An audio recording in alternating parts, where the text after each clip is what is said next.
startups can provide great opportunities for their founders and for the team members that work there, but I think they're not always the right business model. So startups at high growth, it can be great, but it isn't always. There's a lot of failures that happen because of trying to grow really quickly and get to that unicorn status or completely collapse. Welcome back to the Business Behind Your Business podcast. I'm your host, Paul Sweeney, Chartered Accountant and Business Advisor. And today I have the privilege of talking to a lovely lady who I've encountered in numerous roles and encounters over time with the accounting industry. Talking today with Meryl Johnston from Bean Ninjas, which Bean Ninjas possibly leads to a role from an accounting or bookkeeping background, which it does. So Meryl's not a former accountant. She is a chartered accountant specialising in cloud accounting software and the founder of Bean Ninjas, which was and still is a bookkeeping firm, but bookkeeping firm with a difference, and that was founded in 2015. Now, Meryl's story is very interesting because she's taken that business from startup with very little capital, little going on, to quite an international business at the moment, where she stepped out of that role and is actually only really a part-time CEO of the business, which is quite exciting. And that's freed her up to go and do some other adventures. But look, why we have got Meryl on the podcast today is because she is an absolute expert and has a lot of experience to share about starting a business. And so, Meryl, welcome to the microphone. Thanks, Paul. It's great to be here. It's great to have you. Like, we met years ago at XeroCon in Australia. So, and it was not long after you'd started Bean Ninjas, and it was also not long after I'd started my own accounting business, Pretium Solutions. But what struck me, I guess, from the first moment we met was that you were a bookkeeper, but you were a bookkeeper with a difference in that you were talking about the long-term goals of your business and how you were taking it from a business for bookkeeping, but you had a specific purpose about what you were trying to achieve, not just starting a bookkeeping business, but you had a very specific purpose when you started, and you had some long-term vision. And looking back, you certainly achieved that, having that long-term vision. So I guess you're really well positioned to talk about starting a business, but more particularly what a startup is, because I think there's a difference and people get very confused. So would you like to explain to us what a startup is and why it's not the same as starting any kind of business? I think the difference between a startup and a small business is scale. So there's lots of opportunities to run small businesses. It could be your local corner shop. It could be being an accountant and running an accounting firm is a small business. But to me, the difference with a startup is it's designed to scale. So if we think of something like an Uber or an Airbnb, those businesses haven't been around for 30, 40 years. They're newer businesses. But from the beginning, they were looking for an opportunity with a big market where they could aggressively grow and leverage technology. And to me, that is the difference between a startup and a small business. Now, you mentioned the word scale and scaling up there. And why is that important? Well, what is scaling up and why is it so important to being successful? Scaling up is, you could look at it in a couple of ways. So you could look at it in terms of revenue growth. You could look at it in building a team, or you could look at it in terms of number of customers. And I think the metric that a startup uses to track scale will be different depending on their business model. But I'd say it's usually one of those areas, and that they're looking to grow quickly, and whether it's quickly grow their customer count, quickly grow their team of engineers, their marketing team, or quickly grow that top line revenue. And often startups will have funding to help them grow quickly and may not be worried about profitability in the short term, but more worried about market share. And I think startups can provide great opportunities for their founders and for the team members that work there. But I think they're not always the right business model. So startups and high growth, it can be great, but it isn't always. There's a lot of failures that happen because of trying to grow really quickly and get to that unicorn status or completely collapse. So I'd say that there's pros and cons of deciding whether you want to go down that path. Mm-hmm. And look, there's a bit of excitement, I guess, around this whole idea of the unicorn. And we've seen the success of businesses like Uber and Airbnb and Canva, particularly, and everybody wants to have that unicorn success. And raise money and have people invest in their business. But it's not the same. It's not the same for every business, and not every business can achieve that. So what are some of the things that actually are key to being able to scale a business? Well, I think in all of those examples, they're leveraging technology. It's not typically, they're not service businesses, because with a service business, in order to deliver a service to someone, you're using people. And so the more services you want to deliver, the more people that you need to hire. So yes, these companies, as they scale, they end up with large teams, but they're leveraging technology to do that. So I think that's one component, the technology. The other is the total addressable market, which means what's the size of the customer base and how much revenue do they expect to generate. So they're not going into a super niche area where there might only be 100 customers, because that doesn't provide the opportunity to scale. So you need to have that, I guess, a market for what you're going to deliver and solving a solution there. Because I've seen a lot of business owners come up with a really great idea that solves a solution, but there is no market for it. And I had a unfortunate conversation with one startup founder a couple of years ago, where they had developed a great product, solved a solution, but the market for their product was less than 10 customers. So it's not a viable business to scale forward. So a couple of good questions there to ask is what's the problem you're solving, and how big is your market? And not just how big is the market, but do they have money to spend? Because your market might be 10-year-olds and there's lots of them that are interested, but does the decision maker have them? So they might not have the money themselves. Maybe they can convince their parents. But I think it's a combination of how big is the market and then how much money they have to spend on solving this particular problem. And that's a very key thing, because if your customer doesn't have the capacity to pay or the ability to pay, well, they're not going to be able to purchase from. Look, I'm interested, because we talked about personal services are difficult to scale, but you've actually successfully done that with Being Ninjas. So do you want to explain a bit how you can scale a personal service business? Well, I can talk about my own experience. And when I talk about services being hard to scale, I'm just comparing that to something like an Uber or an Airbnb. So there's definitely big consulting firms like Accenture, or big four accounting firms, and they're people-oriented service businesses that probably make lots of money. But I'll talk about my experience. So when I started Being Ninjas almost 7 years ago, my goal was to build a business that could run without me. And so a lot of the decisions I made even when we started and in that first year were with that goal in mind. So I picked a business name that didn't include my name, and I wanted to build a brand that was separate from me. And we started only offering bookkeeping services with a very narrow service offering of what we did. And the reason behind that was because it felt easier to build a process around how we did it and hire people quickly. So as soon as we had a little bit of revenue in the door, immediately we were hiring people to take care of service delivery. So now we're a team of 25, a remote team. So we're spread all around, in 6 different countries around the world. But coming back to that original goal, it was building a team and removing myself originally from service delivery. Then it was from onboarding new clients. Then it was from sales calls. And that probably took about 3 years before I wasn't handling any of the initial discovery calls or sales process, handing over client relationships. So it wasn't me that was doing that. Then it was building a marketing team. So I had an organizational chart where my name was basically in every box. And one by one, I removed my name from everything until it was in the CEO box only. And then in December last year, I stepped out of the CEO role and put in place a management team, and we have board meetings and mastermind sessions together. And so now my role is as an advisor to support the leadership team. So it wasn't a fast process. That took me 7 years of focused effort to achieve that. And there's definitely been bumps along the road where key people have left or things have happened that weren't in my original plan. And so I had to adapt. And when I think of service businesses, I think as a consultant, which is how I started out before Being Ninjas, you're selling your personal expertise and selling time for money.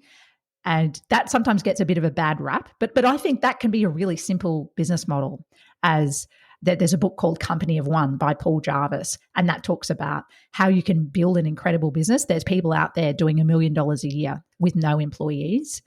And so they've chosen to keep things simple, not have employees, be great at something and sell their time, and decided not to scale. And I think that can work. Or you can go the other way and hire people, build a team. And for me, originally that was stressful when I had 10 or 12 people reporting straight to me, and I didn't enjoy that business model.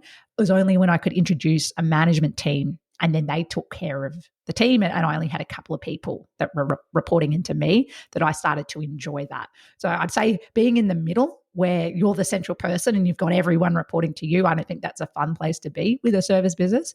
So I think if you're going to go down that path and you want to be able to cut back your hours, I'd either stay really small or grow big enough so that you can have a management team.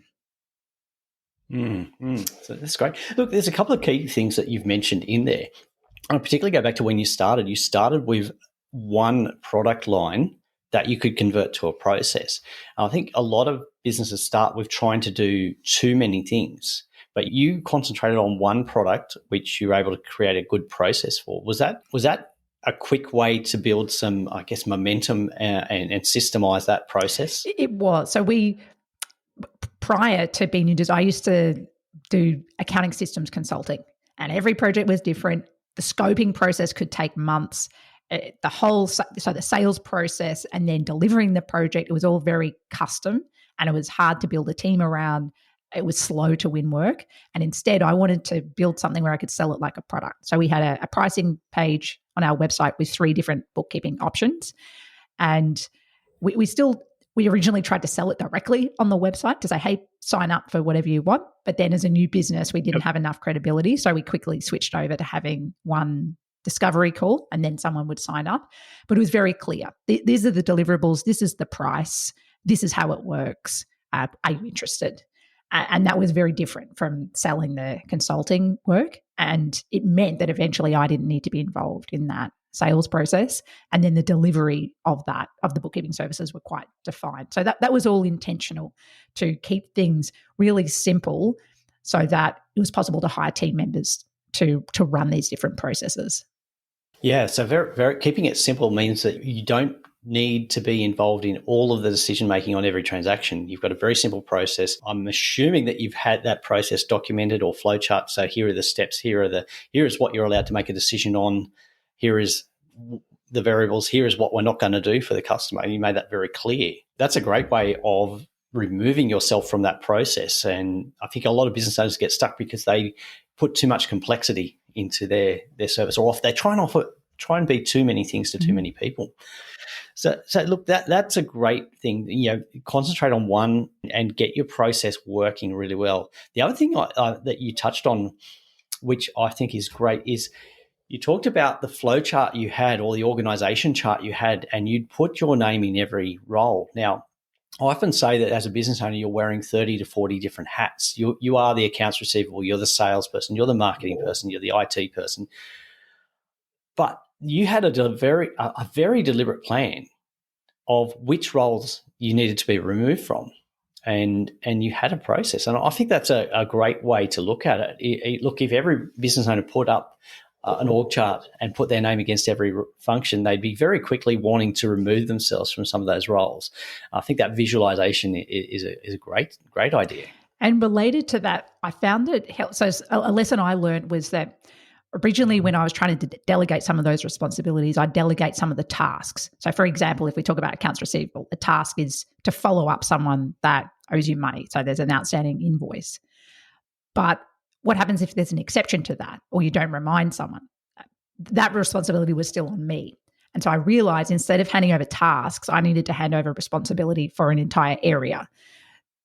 So I would hand over responsibility of all of accounts receivable. So that means you're responsible to check our proposals and make sure that the price is correct, that if there's any billing issues or someone's credit card changed, you're responsible for that end-to-end process. If we need to change our email template because it's not working to follow people up, then that's up to you to tweak it. If there's something we can optimize or we can move to a different tech stack to automate that, then you need to research that and figure out how to implement that.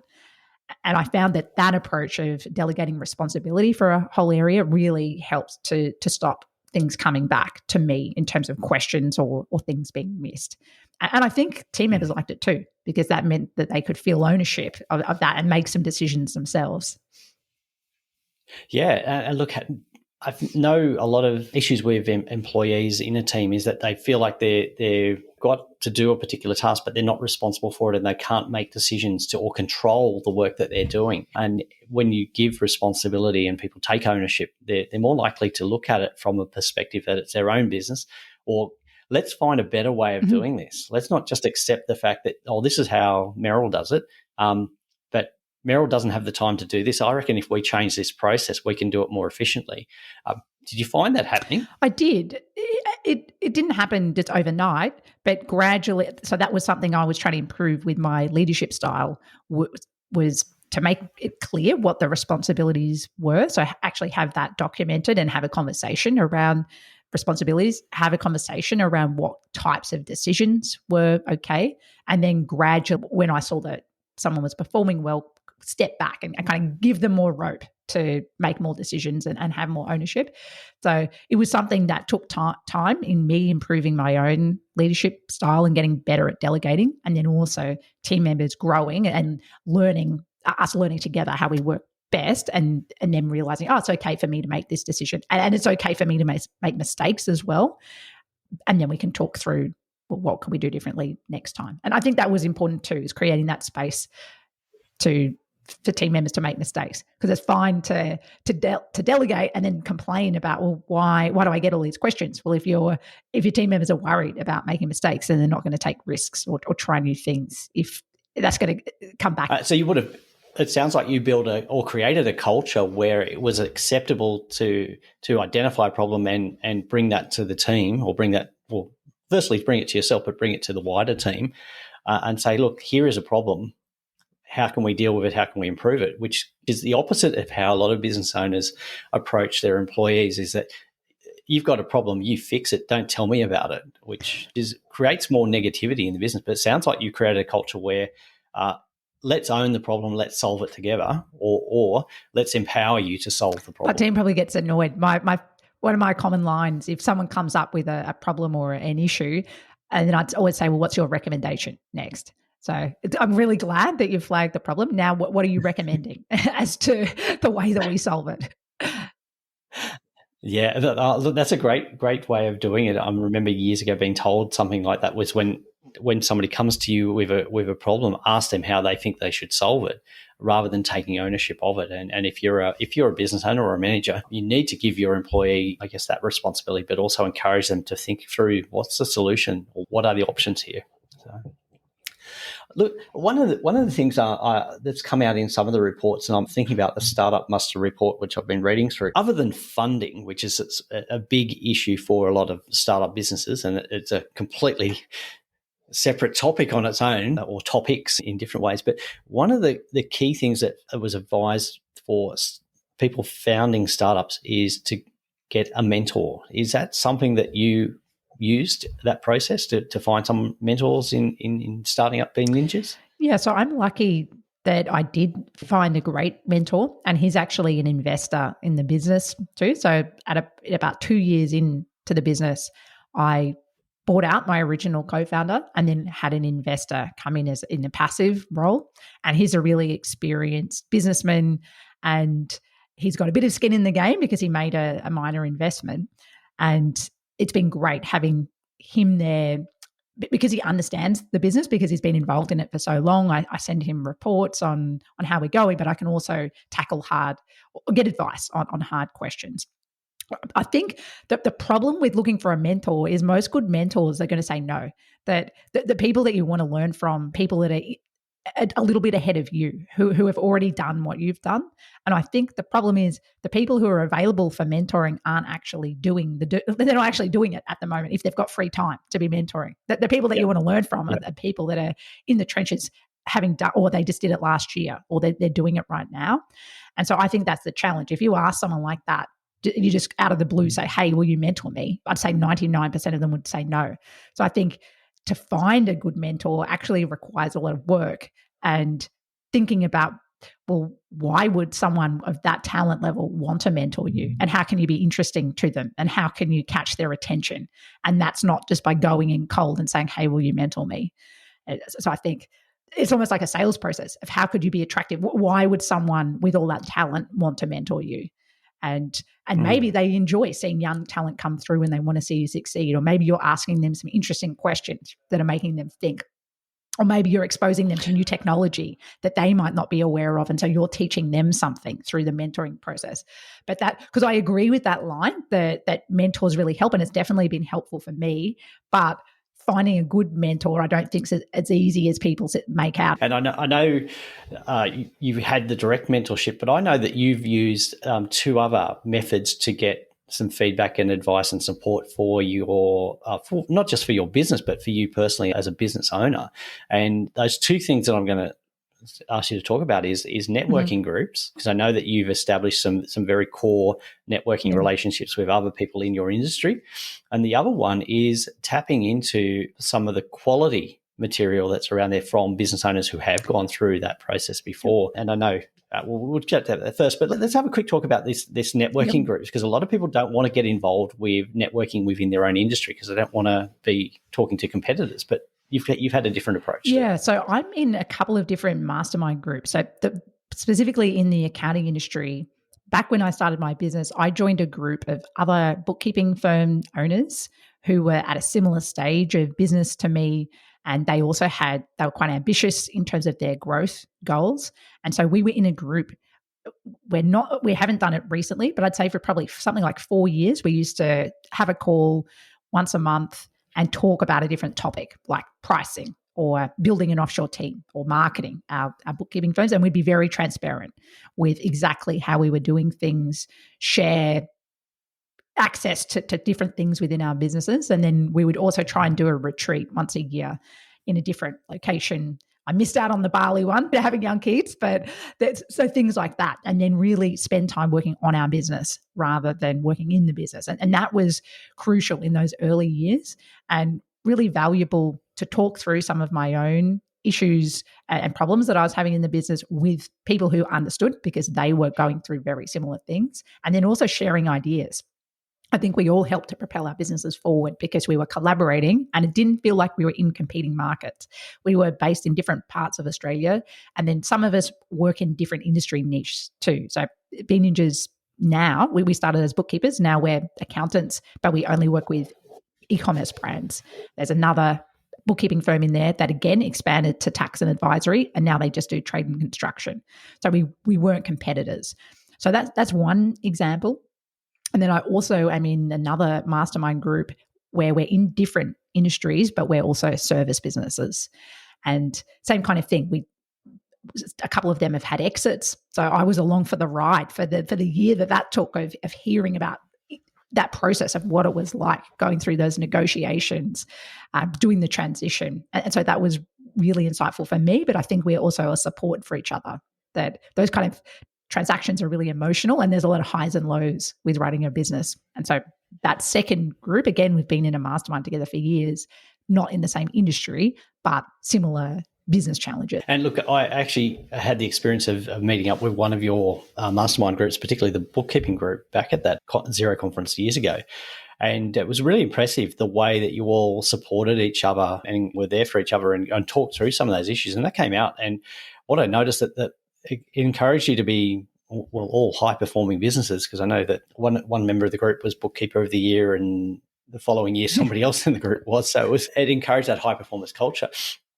I think the other thing, if you can't tap into that, and this is something that you have done, and I know you have done it because I've seen and heard the outcomes, is you've tapped into some of the I guess the online resources from reputable people who have demonstrated success, but they're also out there sharing their knowledge and experience to encourage more people to success. Now, why did you approach that, and what was your experience of doing that? I love business and I'm always interested in learning. So I think of myself more now as a business owner or entrepreneur than accountant. And it just happens that I'm in the industry I'm in at the moment is in accounting, and I love learning about it. So I read tons of business books. You could probably see The listeners won't be able to see, but you can see I've got a whole bookcase of business books behind me. I probably listen to 3 or 4 podcasts a week about different business topics. I go to conferences in the accounting industry, but also not in the accounting industry, to improve my marketing skills, to improve my sales skills, to improve my leadership skills. So I'm always trying to learn from other people who have done what I'm trying to do. Any resources or recommendations particularly about those other skills? I recommend a couple of books. So I think Built to Sell is a great book to read, particularly for service business owners. It's not just about the process of selling, but also about optimizing a business that's enjoyable to run. A second related book is called Traction, that's by Gino Wickman, and that's the Entrepreneur's Operating System, which is a framework to systemize your business and build a team that make it easier for you to step out or to spend less time working in the business as a business owner and to rely more on your management team and your staff, but still tracking key metrics and being able to keep a finger on the pulse and know that everything is still running smoothly without having to be there in the day-to-day as much. So I'll stop there. I could give tons of recommendations, but 2 is probably enough for now. I know there's tons there. So look, the other thing you do is that you give back as well, and I've noticed that you give quite generously, and I tend to see that a lot of successful business owners are quite generous with their giving back and teaching others, mentoring others. I know that you've got your own podcast, so the Being Ninjas podcast, which is there, and you also are frequently sought after as a presenter for professional bodies, so chartered accountants, and I guess there's many others, but I know certainly you've been an expert presenter for chartered accountants and teaching others how to advise. But look, I've really enjoyed talking to you today because I'm just, as I'm talking to you, I'm marking down a number of items on my list of things that I want to revisit in my business. and certainly there's things to talk through with other business owners, how they can scale. Let's go back to that. That scaling is a key to success. And scaling is, in a sense, taking you out of the business, creating that business that works without you. And I think that's the goal of running, particularly a successful business. We can start a business, but a lot of the time we start a business that is actually a job. Mm-hmm. We're just doing and doing and doing. But if we want to be successful, we need to create a business that doesn't rely on us. And congratulations on the business that you've achieved. I know there's a few other things in the pipeline that we will hopefully see some successful outcomes coming out in the future. But what do you think the key to being a successful startup, if there was one key thing that you'd really drive home for people to do? I think it's solving a real problem. There's a lot of people that I've met. I've done a fair bit of mentoring meetings at co-working spaces where I've helped people in the early stages of their business. And many of them have wanted to have a startup. So they've got a big dream because they want to make a lot of money and they think that it's a cool thing to do to have a startup. But a lot of the times they've got a solution, they've found a solution and they're trying to fit the solution to a problem that doesn't really exist. So I would say we really need to understand the problem. So either solving a problem that you face or that it's an industry that you really understand, but really finding a problem that's worth solving and then worrying about trying to build that solution. So I know you asked for one. I'd say that's one. And then the other is actually really doing some self-analysis and reflection to think about whether you want to commit to that kind of path. It's not generally, as a first-time founder, you're not going to hit that success in 1 year. It's going to be years of dedication and grind to grow to something where you're not working long hours and you have built a team and achieved a level of success. So I would recommend defining what you actually want. So what does your ideal day look like? What kind of money do you want to be earning? How much do you want to be working? What else? Do you have fitness goals? And really reflecting on all of that, because you might go through that process and realize that building a startup isn't going to help you achieve that. Or you might realize, yes, absolutely, that this is what I want to do and I'm going to double down on it. But I think it's a big commitment to try and build a startup. And I don't think it's the right fit for everybody. So I recommend doing that process before you launch into it. Yeah, that's great advice. Absolutely fantastic. And I can't recommend that enough, that, make sure you're solving a problem. Make sure that you actually can commit to the process and you have, I guess, the drive, because it's not a short-term get in, get out. There is some sweat and tears that will happen along the way. Look, Meryl, this has been absolutely fantastic. If our listeners want to get in contact with you, what's the best way for them to reach out? I'm active on LinkedIn and on Twitter, and I'm Meryl Johnston on both of those, which is Meryl and then Johnston with a T.